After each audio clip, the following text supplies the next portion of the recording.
신년 새해 하나님의 축복이, 하나님의 은혜가, 하나님의 평강이, 하나님의 돌보심과 지키심이 우리 모든 믿음의 가족들, 가정 위에 충만하게 부요롭게 임하기를 간절히 소망하며 기도드립니다. 우리가 신년 새해가 될 때마다 복 받기를 원하고, 그리고 축복의 말씀들을 서로 나누며 빌어줍니다. 이것은 아름다운 모습이고 복된 참으로 모습입니다. 그러나 하나님께서는 우리에게 우리가 말 가지고 해서 되어지는 것도 있지만 복 받는 길을 가르쳐 주셨습니다.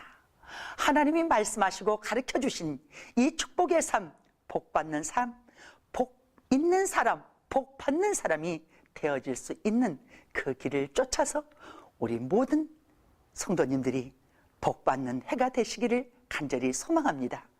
하나님께서는 우리에게 어려운 것도 아니요, 먼 것도 아닌 우리에게 가장 가까이 있어서 우리 입에 있다고 말씀하시면서 가르쳐 주셨습니다. 그것은 요한계시록 1장 3절 말씀을 통하여서 이 예언에 기록된 말씀을 읽는 자와 듣는 자와 지키는 자가 복이 있느니라, 이렇게 말씀해 주셨습니다. 오늘 우리가 하나님의 마음을 알고 하나님의 뜻을 알기 위해서는 하나님의 말씀을 읽어야 됩니다.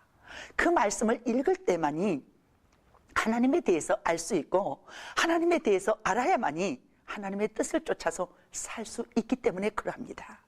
또한 하나님의 말씀을 들어야만이 믿음이 자라감을 로마서 10장 17절을 통하여서 우리에게 말씀해 주셨기 때문입니다. 우리는 큰 믿음의 사람이 되기를 원합니다. 대단한 믿음의 사람들이 다 되시기를 원합니다. 그런데 그 믿음이 소유할 수 있는 길, 그 믿음이 자라갈 수 있는 길은 어디에 있는가? 말씀을 들음으로 인하여서, 또 듣되 어떤 말씀, 그리스도 예수에 대한 말씀을 들어야만이 그 믿음이 자꾸 자라갈 것을 말씀해 주셨습니다. 믿음은 대단한 역사를 일으킵니다.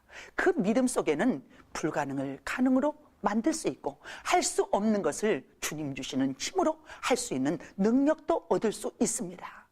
이와 같은 삶을 살기 위해서는 말씀을 듣기를 힘써야 되는데 그러지 못할 때가 참 많이 있습니다. 모이기를 힘써야 되는 자리에, 믿음으로 말씀 듣는 자리에는 힘써지지 못하고 세상의 다른 일들이 바빠서 시간을 빼앗겨 버릴 때가 많이 있습니다. 그런데 그 읽고 들은 말씀이 우리의 가슴 속에 담겨 있어서 그 말씀을 지켜서 사는 삶, 그것이 바로 복받는 길인 것을 말씀해 주고 있습니다. 시편 1편을 통해서도 복 있는 사람은 악인의 꾀를 쫓지 않고 죄인의 길에 서지 아니하고 오만한 자의 자리에 앉지 아니하고 오직 하나님의 말씀을 주야로 묵상하는 자라고 가르쳐 주셨습니다. 오늘 복받는 해가 되시되 다른 것 아닌 하나님의 말씀을 믿기를 늘 힘쓰시고, 듣는 자리에 열심히 참석하시고, 그리고 모이시되 그 말씀을 지켜서 사는 거 쉽지 않습니다. 그러나 순종하는 믿음으로 내어 맡겨질 때에 할 수 있는 놀라운 역사를 체험하시며 올 한 해 큰 성공을 이루는 복 있는 삶, 복된 사람 되실 줄 믿습니다.